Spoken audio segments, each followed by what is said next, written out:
Hi, my name is Grace and Penny, and today I'm going to be talking about digital citizenship. First off, what is digital citizenship?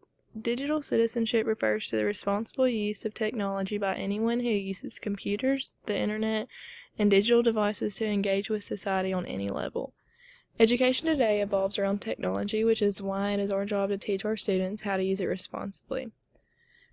I feel as if a lot of kids don't really get monitored at home as much as they would get monitored at school, so it is more on us and the parents to teach them how to be a responsible digital citizen and what is wrong and right, especially because they'll be using it at school. There is both good and bad digital citizenship. When it comes to good digital citizenship, students are able to connect with one another, empathize with one another, and create lasting relationships through technology and media tools and things like that. And then when it comes to bad digital citizenship, students can use social media irresponsibly. They can use it for things such as cyberbullying and overall just have a lack of knowledge of how to use the internet safely and responsibly. And then there's teaching digital citizenship. As teachers, it is our job to teach our students the ethical ways to use technology in the classroom. After doing research online, I gathered information of the 4 main components of digital citizenship and ethical use of technology in the classroom. They're educate, protect, respect, and civic engagement. First off is educate.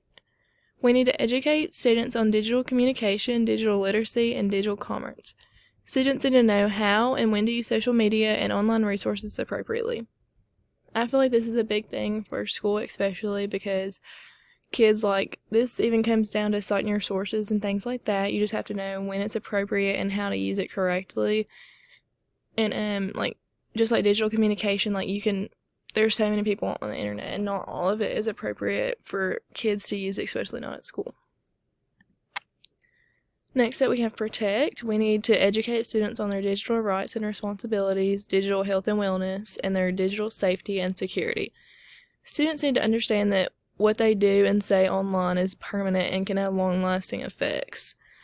So what they post and say online now, even though they're in school, it can come back and affect them in the long run, like later on in life. If they're applying for a job or something, it could come back.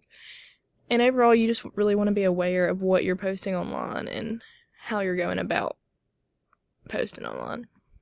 Next up is respect.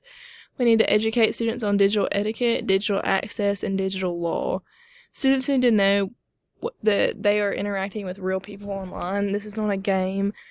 Like I said in the previous slide, there's a lot of people online, and kids just need to know that they're real people. You can hurt their feelings. They could be out to hurt your feelings. And it's just, I feel like some kids just think it's a game and that there's no real danger to it. Up next is civic engagement. We need to educate students on using technology in a positive way, understanding internet bias, and finding alternatives to hate. Students just really need to understand what bias is and that everyone has one. Everyone's going to have their own opinion, and it probably will be different than your own opinion, so you just have to learn to respect them and their opinion and respect that it's not the same as yours, and that you can lift people up online instead of tearing them down. We can just use technology in a positive way instead of a negative way. There are many ways to ethically use technology in the classroom. Some examples include engaging students, conducting research, incorporating different learning styles, and improving collaboration. Overall, engaging students, you could use technology to play games, like we play Kahoot in class a lot. Even in college, I played it in high school and elementary school, and that's just a good way to engage students and let them get a little different kind of lesson. And then conducting research is an obvious one. Without technology, it'd be a lot harder to conduct research. You'd have to go to the library, check out a book, sit down and read it, find what you're looking for over and over again. Now that we have technology, you can just type something into a search engine and 1,000 results will pop up.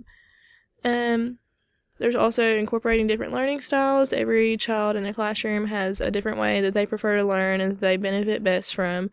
And technology is a great way to incorporate all of the different styles and let the kids learn to the best of their ability.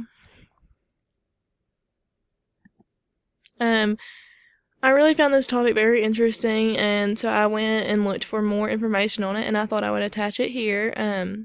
Like, since we're learning about technology, one of the good things about the internet is the endless resources it has for students to use to help aid them in their education process, and I'm still in my education process, and this is part of it, and I just thought I'd link a few videos here if you wanted to watch them. And then here's my resources.